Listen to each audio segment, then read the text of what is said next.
Before you start any diet plan, you really should listen to this.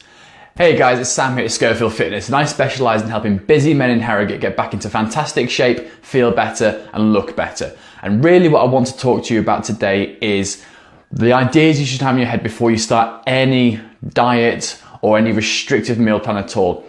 And that is, ask yourself one question is, could you keep this going for a year or longer? If the answer is no, don't start it.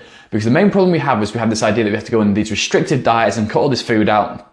And really all it's about doing is rebalancing your life, rebalancing the food, maybe being a bit more active, eating a little bit less food. Because if you go on something that's overly restrictive, as I'm sure many of you have done before, you're going to end up quitting 3, 4, 5 weeks down the line, and then you just go back to what you're doing before, and this endless cycle just continues. So you diet, fail, over and over.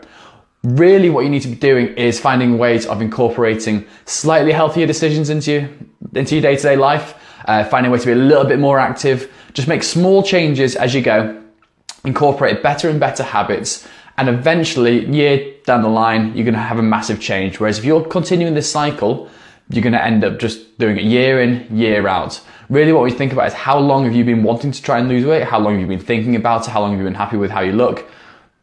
The odds are it's possibly a few years. Whereas if you do it properly, do it once, you won't even notice you're dieting, that you'll feel healthy, you feel better, and eventually you'll come out the other side sort of with a much better outlook on food and a much healthier relationship with food as well, okay?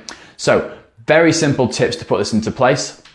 Find the meals that you actually like eating and just find healthier ways of making them. A very simple one for this is if you're eating meat, just pay very close attention to the fat percentage of it. Sometimes things like steaks can vary between 5% fat and 30% fat, for example. So find lean cuts of meat and go from there. Second tip I can give you is with your carbohydrates is maybe just restrict the portions down a little bit. So we all know how easy it is to overcook and do too much rice and pasta. Just pay attention to how much you're having.